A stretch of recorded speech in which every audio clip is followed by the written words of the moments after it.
സൈഡിലുണ്ട്. ശ്രീഭുവൻ എന്ന് നമ്മുടെ കലാകാരനുണ്ട്. അപ്പൊ ശ്രീഭുവന്റെ ഒരു പാട്ടും കൂടെ നമുക്ക് കേട്ടാലോ. കൽപ്പാത്തി. ശ്രീഭുവൻ ടോപ്പ് സിംഗർ ആണ്. ശ്രീഭുവൻ വീട് എവിടെയാ? വീട് ഇവിടെ ആലത്തൂർ. ആണ്. അപ്പൊ ശ്രീഭുവന്റെ ഒരു പാട്ടും കൂടി നമുക്കൊന്ന് കേൾക്കാം. പ്രത്യേകിച്ച് കൽപ്പാത്തി തേരിന്റെ ഒന്ന് കേൾക്കേണ്ട ഒരു പാട്ടാണ്. പ്രേക്ഷകർക്ക് ആ ഒരു പാട്ട് നമ്മൾ ശ്രീഭുവൻ പാടും. ശ്രീഭുവൻ ഇപ്പോ എന്താ ചെയ്യുന്നത്? ഞാനിപ്പോ ബിടെക് ഫസ്റ്റ് ഇയർ ആണ്. ജെയിൻ യൂണിവേഴ്സിറ്റി കൊച്ചിയിൽ പഠിക്കുന്നു. ജെയിൻ യൂണിവേഴ്സിറ്റി കൊച്ചി. അപ്പൊ കൽപ്പാത്തിയുടെ ആംബിയൻസിൽ കേൾക്കാൻ പറ്റിയ ഒരു പാട്ട് ശ്രീഭുവൻ പാടും. ഓക്കെ.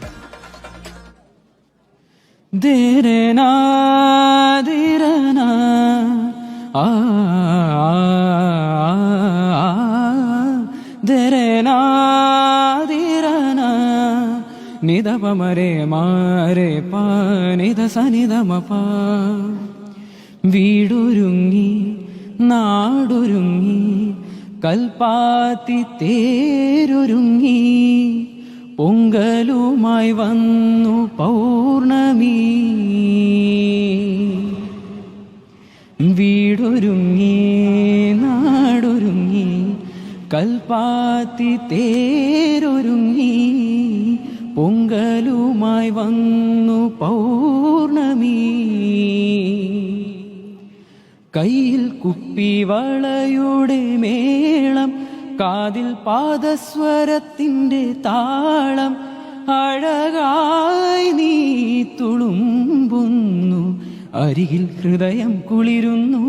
പിച്ച വെച്ച നാൾ മുതൽ കൂനി എന്റെ സ്വന്തമായി ആശ കൊണ്ടു കൂട്ടി നാം ഇഷ്ടം കൂടി എന്നും എന്നും. പിച്ച വെച്ച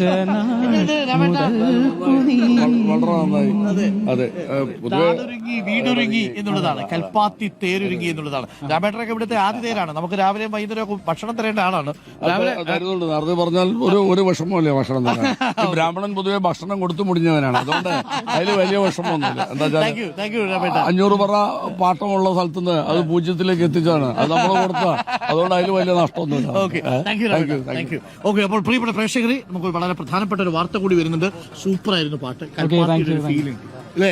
നാടൊരുങ്ങി വീടൊരുങ്ങി കൽപ്പാത്തി തേരൊരുങ്ങി. സൂപ്പർ. അപ്പോൾ ഗംഭീരമാവട്ടെ, ഉഷാറാവട്ടെ, ഇനി ഉയരങ്ങളിലേക്ക് പോട്ടെ. Thank you.